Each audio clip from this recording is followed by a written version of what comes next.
Okay, hi everyone. My first official vlog is actually going to talk about the diagnosis when my daughter officially got diagnosed with ADHD Combined Presence.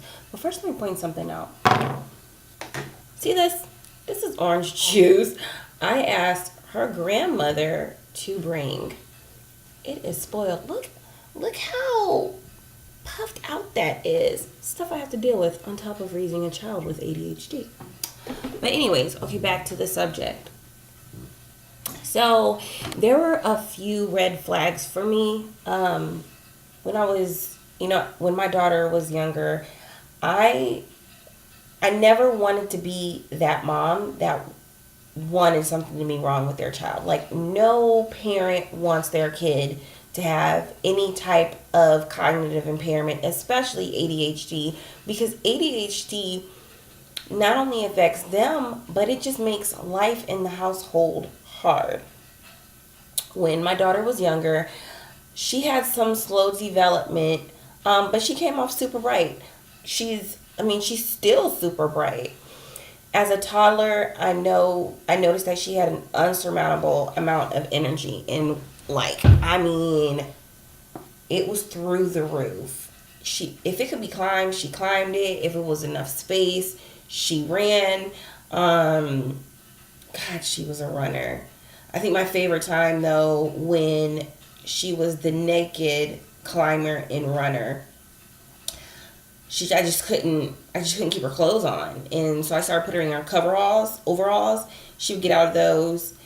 I remember being at the mall, and I'm a single mom, so there was this cute guy there. He was talking to me, and so she's in the playpen area, and I'm like right there, like at the bench or whatever. And this guy comes up to me. We're chatting it up. Of course, I don't look like I have a baby. And next thing you know, you hear, whose baby is this? See, like in my mind, I knew it was my kid. But I just kind of just wanted to see like where this was going to go. Then you hear, does anybody know where the mom is? Where's this baby's clothes at? And so, of course, it's like, yeah, sorry, gotta go get my kid. But anyways, back to the subject. When she got to the age where she was in childcare, there was no such thing as circle time. Like, couldn't get them to couldn't get her to sit still. You usually can't get a toddler to sit still, but like she wouldn't even sit still for 20 seconds. It was, and then she's up and out. Like she's gone. As she got older, it became very aware to me that she didn't understand social cues, especially the social cues given off by other children. She kind of thought that everyone was her friend, but in reality, her energy level was scaring the other kids away. The other kids didn't know how to adjust to her energy and her impulses.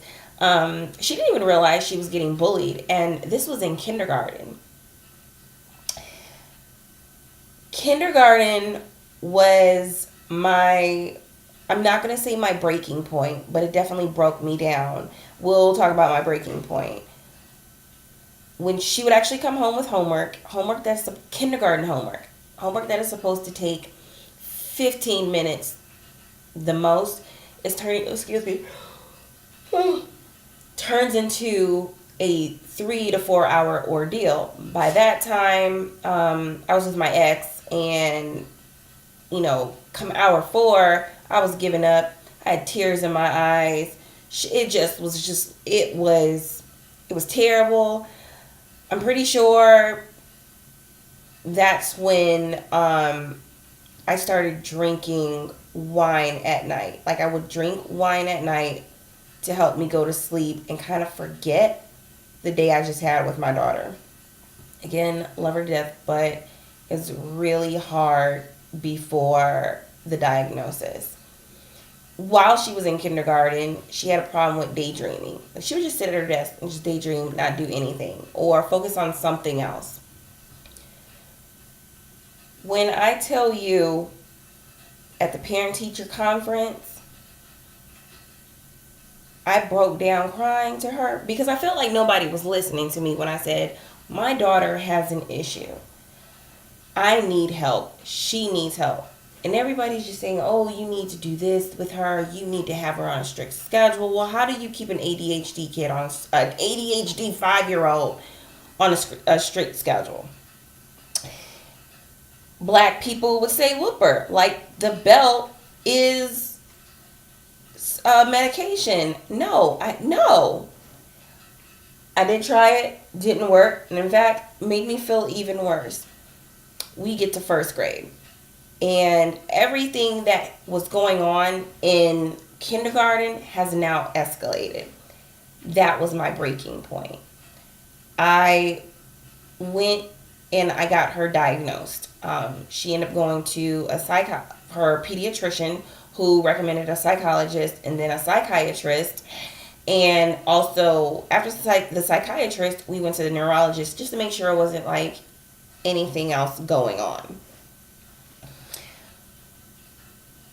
After about a few months, I'm not even going to say a few months, like a month, a little over a month, I finally, like the test came back and, they were saying she definitely has all the symptoms of ADHD, but they said ADHD Combined Presence. And this means that she just had a lot of shit going on. She couldn't focus and she was hyperactive. In fact, during her testing, she would get up and didn't even know she was getting up. Like she'd be talking or reading a book and then she would just like stand up, or walk around. So that's when, once it was official on paper, it felt like a relief. I could finally move forward and figure out how to live life with my child that has ADHD. The biggest part was, now my biggest hurdle was, do I want to medicate her? Because as a parent with a newly diagnosed child, you hear your naysayers like, oh, I don't put my child on meds, blah, blah, blah, blah, blah. And then you have the parents like, yeah, my life just got a lot easier with meds. I tried the natural thing. I tried some like tablets from GNC. I think it was like Focus Kids or something. Kid Focus. I don't know. It worked, but it didn't work in longevity.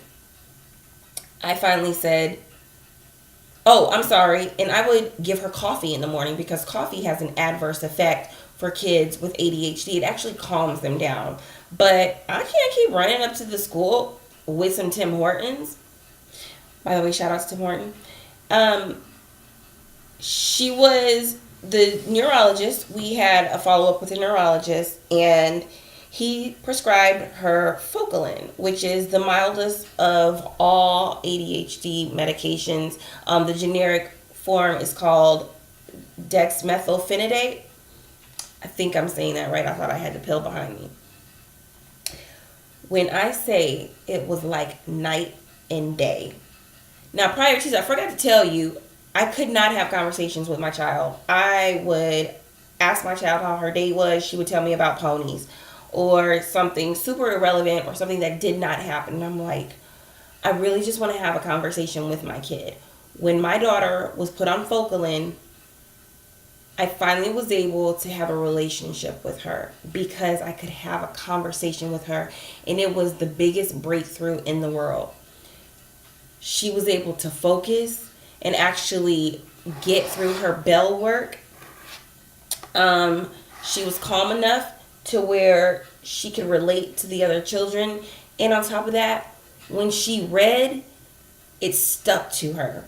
So yes, I am one of the parents that medicate. And in the summertime, I regretfully let her go. Maybe one day I'll show you my blue painted door and all the other modifications she did to our new house. But one of the biggest challenges you'll face when you want to get your child properly diagnosed, is the naysayers. Oh, nothing's wrong with that child, or you need to change up your parenting. No, ADHD is a real condition, and it's something that should be taken seriously, because when you're the parent, you feel like you failed. You feel like you failed your child. There are there are times that I sit down and I think, what was it that caused her to have ADHD? What was it? My breast milk? Was it the formula? What was it? There were a couple scenarios I thought about, but at the end of the day, she has it. We're dealing with it, and I'm now able to talk about it. It's I also know it's hereditary, and I do think that she got it from her biological side of the, her paternal side of the family. But that's neither here nor there. One thing you need to consider when you get your child diagnosed is other diagnosis. There is a chance that maybe your child also has Asperger's, or they could be bipolar. Every child that I know that has ADHD suffers anxiety, and that's because when life is moving at a certain pace and they're at a certain pace, frustration occurs. And that's a common theme in my house, especially when the meds wear off.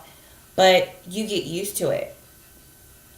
It's really important to do your research in regards to the medication. There are so many ADHD medications out there that when it's time for you to initially start your meds, you kind of know which way you want to go. Focalin is the mildest form of ADHD medication that they have.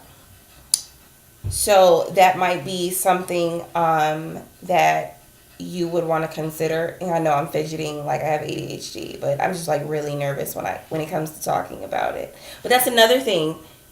Fidgeting. My daughter is a fidgeter. I remember when nobody wanted to believe me that my daughter had ADHD, I took it upon myself, especially after reading, to do some modifications. Like when she was doing her homework, when she was reading, she would pick with the pages and kind of rip the pages while she was reading. So I got her a stress ball. So it became every time she was reading and she needed to fidget, I would get her a stress ball. They didn't have fidget spinners then.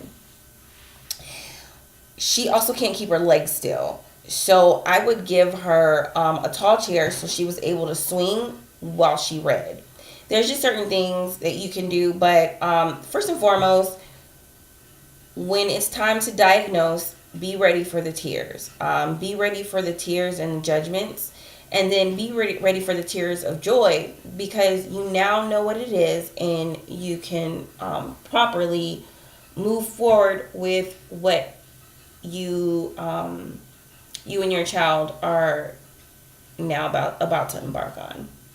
So thanks for tuning in. Thanks for listening. Again, this is a channel where we're not going to do any video because it's just going to be raw, to the point, some rambling. I'm going to try to stay on topic. But yeah, hit the subscribe button, and I would be happy to really engage with other parents of children with ADHD. Thanks, guys.